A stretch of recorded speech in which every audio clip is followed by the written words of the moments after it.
Alpha হতে পারে। কার রেসপেক্টে alpha সেটাই হচ্ছে ডিপেন্ড করছে। দেখ আমি যদি তোকে এখানে বলি বেনজিনের রেসপেক্টে আলফা কার্বন কোনটা, এটার মানে কি, এটার মানে হচ্ছে ভাই বেনজিনের পরের কার্বনটা হচ্ছে আমার আলফা কার্বন। তার মানে দেখ বেনজিন ভাই, বেনজিনের এদিকে কোনো কার্বন আছে না ভাই, এদিকে তো ফাঁকা, কেউ নেই।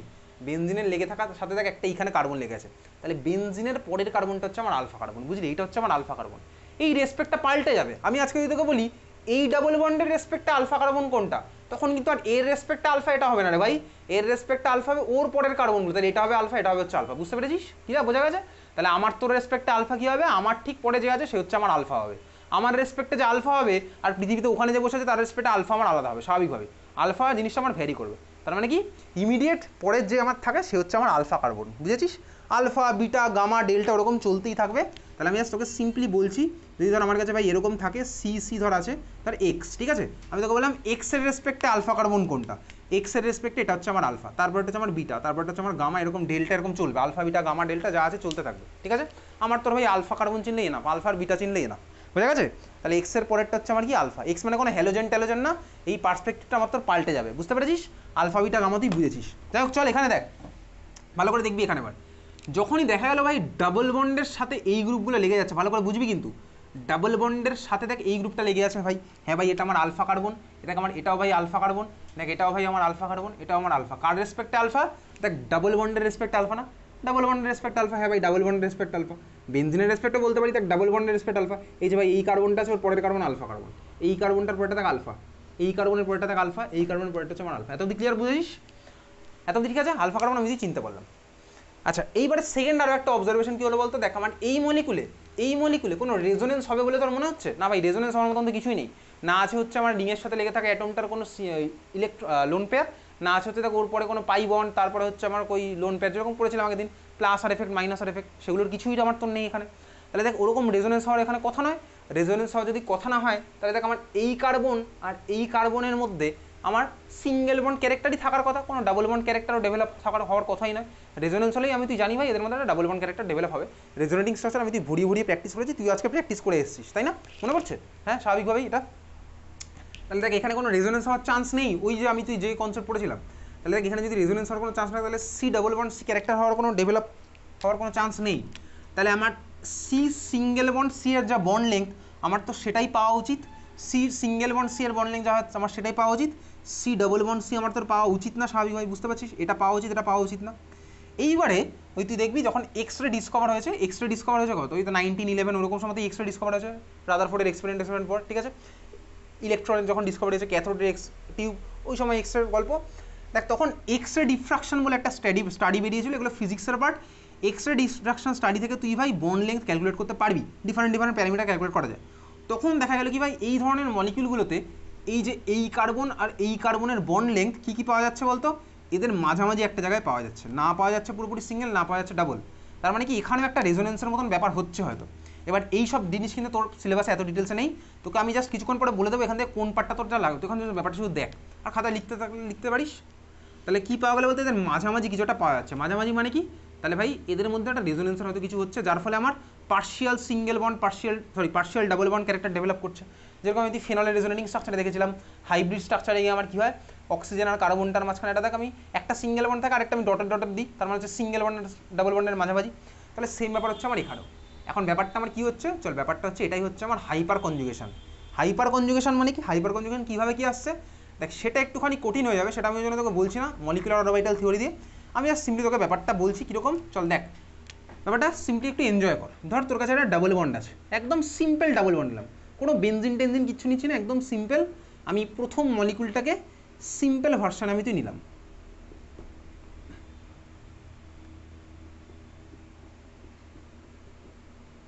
হয়েছে এটা?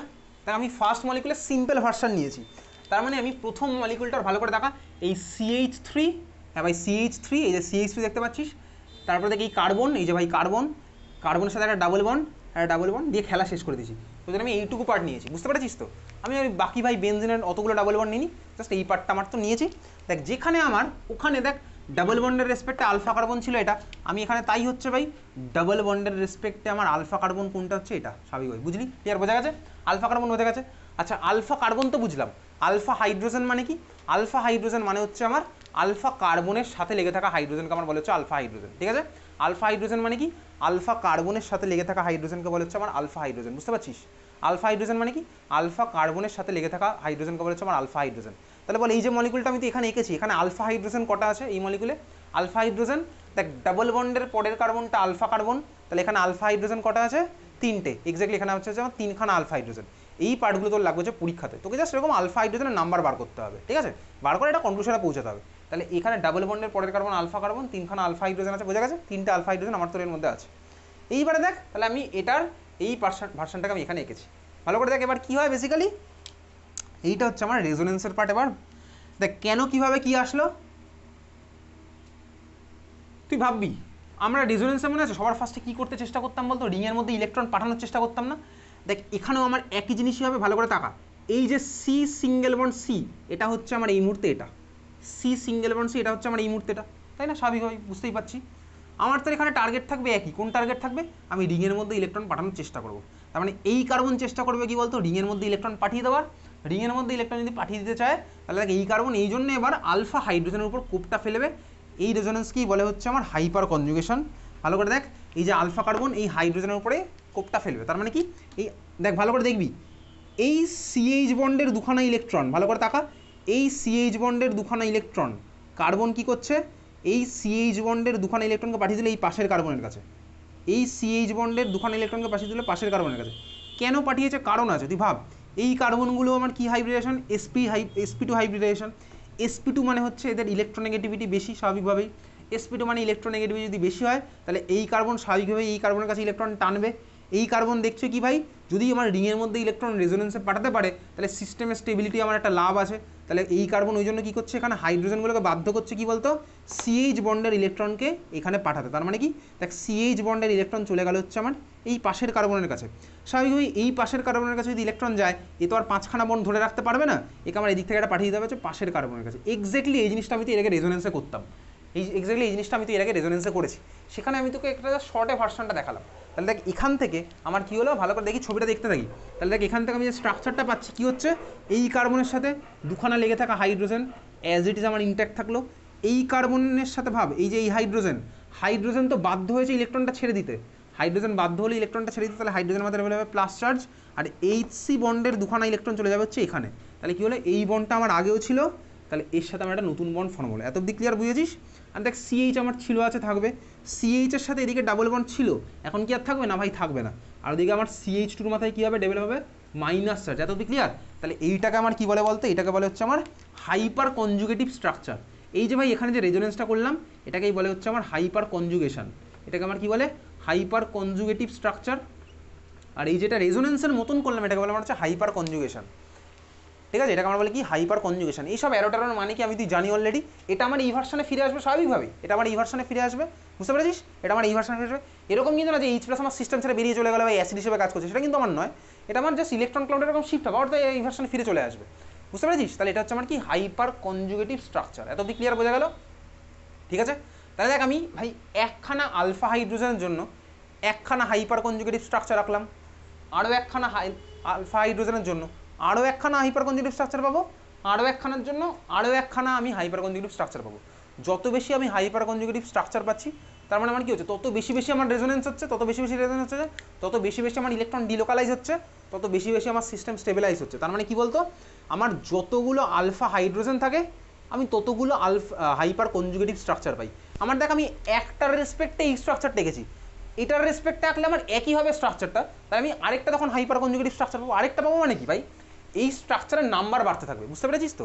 আমি একটা হাইড্রোজেনটাকে ভেঙে দিয়ে আমি এটা পারলাম, ভাই এটাকে ইন্ট্যাক্ট রেখে আমি এটাকে ভেঙে দিলে একই পেতাম, কিন্তু এই স্ট্রাকচারের অ্যামাউন্ট আমার বাড়তে থাকছে মিডিয়ামের মধ্যে, বুঝতে পারছিস?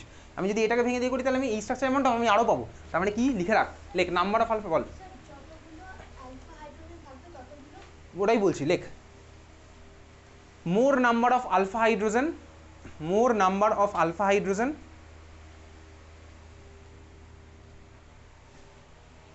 equivalent to more hyper conjugative structure.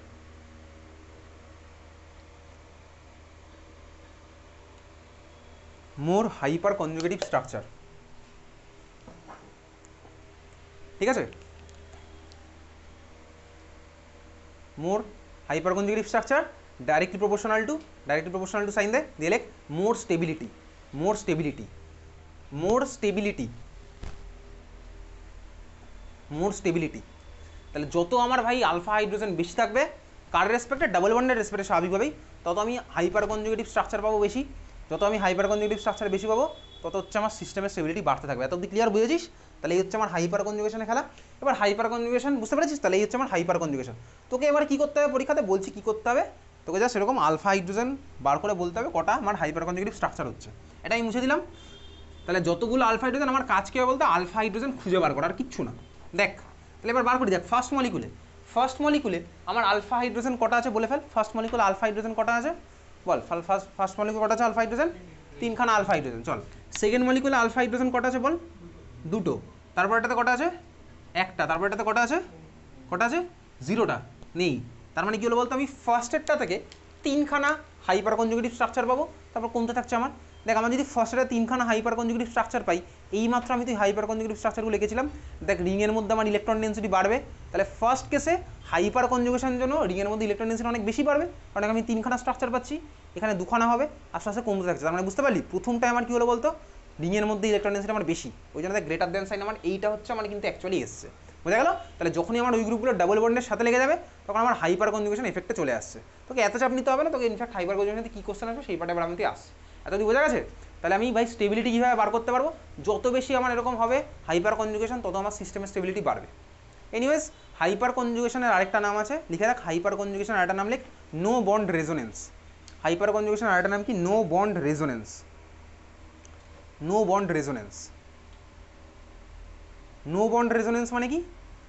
No bond রেজোনেন্সে মানে দেখ আমি একটা স্ট্রাকচার আঁকলাম না, প্রথম স্ট্রাকচারটা যেটা এঁকেছিলাম, কার্বন আর হাইড্রোজেনের মাঝখানে বন্ডটাকে দেখ সরিয়ে দিয়েছিলাম, নো বন্ড, ওইটা হচ্ছে নো বন্ড। কার্বন হাইড্রোজেনের মাঝখানে বন্ডটা সরে গেছে ফার্স্ট স্ট্রাকচারে, বুঝতে পেরেছিস তো? No bond resonance. এনিওয়েজ তোকে সব নাম টাম কেন হয় জিজ্ঞেস করতে পারে, এই অ্যান্সারটা লিখবো, কীভাবে লিখবো পাঠিয়ে দেবো, ঠিক আছে? বোঝা গেছে? বুঝলি? ক্লিয়ার? নো বন্ড রেজোনেন্স হচ্ছে আরেকটা নাম হাইপার কনজুগেশন। যাই হোক চল এইবার তুই দেখি, লেখ কোশ্চেন লেখ, which one is more stable. Question লেখ, which one is more stable. Which one is more stable. চল তোর কাছে 2খানা মলিকুল দেওয়া আছে, একটা মলিকুল হচ্ছে আমার এটা CH3, CH double bond CH single bond CH3। Second molecule হচ্ছে আমার এটা CH3, CH2, CH double bond CH2। 2খানা মলিকুল তোর কাছে আছে এটা, 2খানা ডাবল বন্ড দেওয়া আছে, ঠিক আছে? 2খানা ডাবল বন্ড দেওয়া আছে, ওকে? চল দেখ 2খানার মধ্যে কার স্টেবিলিটি আমার বেশি, কার স্টেবিলিটি আমার কম। কীভাবে করবো এই ডাবল বন্ডের স্টেবিলিটি কীভাবে করবো? যখনই আমার ডাবল বন্ডের স্টেবিলিটি জানতে চাইবে আমার কী হবে কাজ, কিছুই না, আমি ডাবল বন্ডটাকে মার্ক করলাম, ডাবল বন্ডের রেসপেক্টে আলফা কার্বন খুঁজি। বল দেখি প্রথম মলিকুলে, প্রথম যে মলিকুলটা আমি দেখেছি IUPAC নেম, তুই জানিস প্রথমটার নাম কি বল? IUPAC নেম প্রথমটা বলে ফেল, নাম কী হবে প্রথমটার? IUPAC নেম বল, প্রথমটা IUPAC নেম কি? বিউট-2-ইন, এক্স্যাক্টলি। আর সেকেন্ডটার IUPAC নেম কি? বিউট-3-ইন, তাই তো? শিওর বিউট-3-ইন? তাহলে বিউট-1-ইন বা বিউট-ইন, ঠিক আছে? চল ফার্স্ট মলিকুলের আমার আলফা কার্বন কটা আছে? ফার্স্ট মলিকুলে ডাবল বন্ডের পরের কার্বন হচ্ছে আমার আলফা কার্বন। ফার্স্ট মলিকুলে আলফা কার্বন কটা আছে? আলফা কার্বন আছে 2টো, এক্স্যাক্টলি। আলফা হাইড্রোজেন কটা আছে? 6টা আলফা হাইড্রোজেন। এই হচ্ছে ভাই আলফা কার্বন, এই হচ্ছে আমার ভাই আলফা কার্বন, এদিকে 3টে ওদিকে 3টে, 6টা আলফা হাইড্রোজেন। এই মলিকুলে কটা আলফা কার্বন আছে? নিচের মলিকুলে 1টা। আলফা হাইড্রোজেন কটা আছে? 2টো। তাহলে বল প্রথম মলিকুলে আমি কটা হাইপার কনজুগেটিভ স্ট্রাকচার পাবো বলতো? 6টা হাইপার কনজুগেটিভ স্ট্রাকচার পাবো। সেকেন্ড মলিকুলে আমি কটা হাইপার কনজুগেটিভ স্ট্রাকচার পাবো? 2টো। তাহলে কার স্টেবিলিটি বেশি বলতো? উপরেরটা স্টেবিলিটি আমার তোর বেশি, বুঝতে পেরেছিস? তাহলে উপরেরটা স্টেবিলিটি হচ্ছে আমার তোর বেশি, কারণ উপরে আমি number of hyper conjugative structure আমি বেশি পাচ্ছি। বোঝা গেছে? ক্লিয়ার? চলে এই ছিল হচ্ছে আমার হাইপার কনজুগেটিভ স্ট্রাকচারের গল্প। এখন পরের কোশ্চেন তুই যা লিখতে পারিস লেখ, পরের কোশ্চেন লেখ। এই কোশ্চেনটা আমি তুই কেমিক্যাল বন্ডিং চ্যাপ্টারে তোকে পাঠিয়েছিলাম মেল্টিং পয়েন্ট বয়লিং পয়েন্টের রেসপেক্টে। এখন ওই যে ফার্স্ট মলিকুলটা আমি তো এইমাত্র আঁকলাম, যেটা তুই গেছিস বিউট-2-ইন, ওই মলিকুলটাতে ওই ডাবল বন্ডের কার্বনগুলোর হাইব্রিডেশন হচ্ছে আমার ভাই sp2 মানে হচ্ছে আমার অ্যাঙ্গেল এরকম। তাহলে এই মলিকুলটার একটা কোশ্চেন আমার তোর কেমিক্যাল বন্ডিং চ্যাপ্টারে তোকে পাঠানো আছে গ্রুপে, এবার এই মলিকুলটাকে আমি অন্য ভার্সনে আঁকছি। কীভাবে আঁকছি চল দেখ, আমি চাইলে এই মলিকুলটাকে এইভাবে আঁকতে পারি, CH3H CH3H, এই আমার গেল CH3H CH3H। তুই বল দুখানা মলিকুলের স্ট্রাকচার কি একদম এক্স্যাক্টলি সেম? আলাদা, একদম আলাদা স্ট্রাকচার স্বাভাবিকভাবেই। দেখ আমি এই ধরনের স্ট্রাকচার আমি দেখেছি অলরেডি, বলতে কি এদের মধ্যে কোনটা সিস কোনটা ট্রান্স? এক্স্যাক্টলি এটা সিস, ওটা হচ্ছে আমার ট্রান্স, এটা হচ্ছে আমার সিস, ওটা হচ্ছে আমার ট্রান্স, বুঝলি? Cis trans. আচ্ছা দেখ সিস ট্রান্সে ওই যে একটা প্লেন পাস করে করতাম, তো অনেকে দেখো ওই প্লেন পাস করে করতে কষ্ট হয়। তুই যদি প্লেন পাস করে করতে কষ্ট হয়, এই যে আমি দেখ এরকম একটা প্লেন পাস করে করতাম ভাই, দেখ এরকম একটা প্লেন পাস করছি, এরকম একটা প্লেন পাস করলাম, এখানে আমি কি দেখছি ভাই, প্লেনের সেম সাইডে দুজন আছে, ওজনে সিস, এখানে অপোজিট সাইডে আমার ট্রান্স, এটা করে আমি তুই করেছিলাম। যদি প্লেন পাস করে করতে কষ্ট হয় তুই এইভাবেও করতে পারিস চাইলে।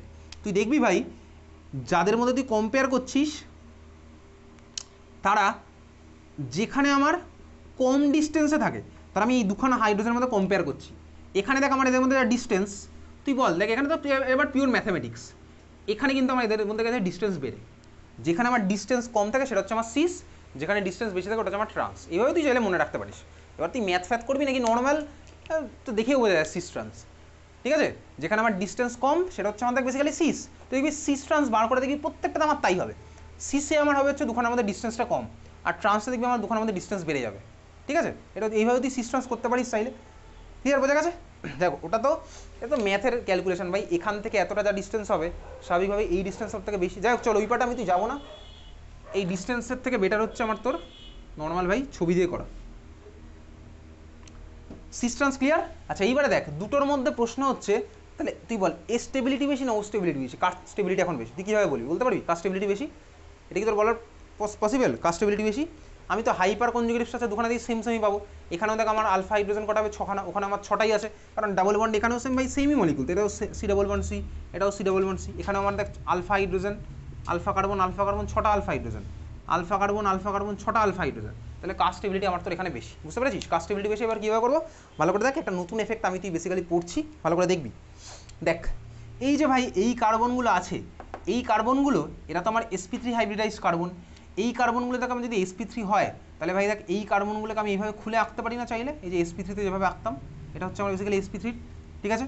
এই যে এই কার্বনটা আমার sp3, তাহলে দেখ আমি এটাকে এইভাবে খুলে আঁকতে পারি, sp3 তে যেভাবে আঁকতাম, বুঝা গেছে? হ্যাঁ ভাই দেখ এখানে আমার ভাই CH3, আমি দেখ এটাকে আঁকলাম এরকম খুলে, দেখ এই হচ্ছে ভাই আমার CH3, আমি ভাই এরকম খুলে আঁকলাম। এই জিনিসটা আমি তুই কেমিক্যাল বন্ডিং চ্যাপ্টারে কিছুটা পড়েছিলাম বন্ড অ্যাঙ্গেলের জন্য, যেটা আমি আগের ক্লাসেও পরীক্ষাতে কোশ্চেন দিয়েছিলাম, অনেকেই এটা ভুল লিখেছে দায়িত্ব সহকারে। তিনখানা মলিকুলের বন্ড অ্যাঙ্গেলের কম্পেয়ার করতে দিয়েছিলাম, ওয়াটার, মিথানল হচ্ছে ডাইমিথাইল ইথার, বেসিক্যালি অনেকেই ভুল লিখে এসেছে, যা তা লিখে এসছে। দেখ চল এখানে দেখা, এখানে আমার এই মলিকুলে ভালো করে দেখা, এই যে ভাই মিথাইল, মিথাইলের তো আমার ইলেকট্রন ক্লাউড ছড়িয়ে আছে, মিথাইলে দেখ আমার ইলেকট্রন ক্লাউড ছড়িয়ে আছে, এদের মধ্যে মনে আছে রিপালশনের গল্প আমি তুই বহুদিন আগে দেখেছিলাম, যখন আমি তুই কেমিক্যাল বন্ডিং চ্যাপ্টারে বন্ড অ্যাঙ্গেলের কম্পেয়ার করেছিলাম, আমি দেখেছিলাম ভাই, আমার মনে আছে, তোরও মনে আছে।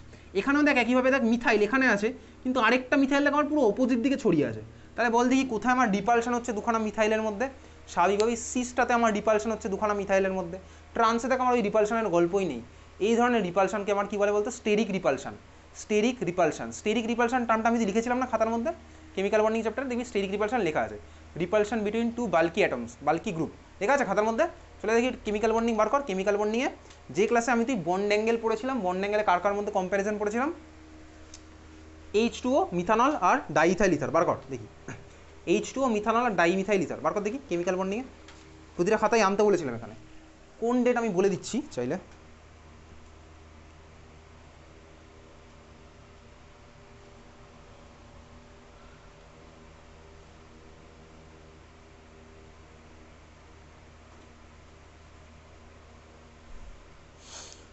Agust বার কর, 6 আগস্টে বার কর দেখি, পেয়েছিস খুঁজে? ওখানে লিখেছিলাম কি স্টেরিক রিপালশন টার্মটা লেখা আছে, স্টেরিক রিপালশন লেখা আছে না, স্টেরিক রিপালশন। তার মানে দেখ এখানে আমার ভাই এদের মধ্যে স্টেরিক রিপালশন আছে, ওখানে আমার কোনো স্টেরিক রিপালশনের গল্প নেই, তাহলে সিস আর ট্রান্সের মধ্যে কার স্টেবিলিটি বেশি হলো? ট্রান্সের স্টেবিলিটি হচ্ছে আমার সিসের থেকে বেশি। ক্লিয়ার, বুঝলি?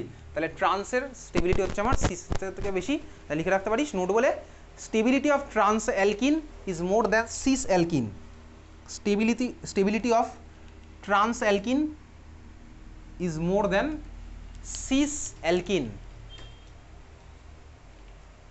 ঠিক আছে, তাহলে আজকে অর্গ্যানিক এত অবধি, আবার অর্গ্যানিক হবে হচ্ছে পরের দিন। চল লাস্ট এক্সামের কপিটা দিই, তারপরে পরীক্ষা স্টার্ট হচ্ছে।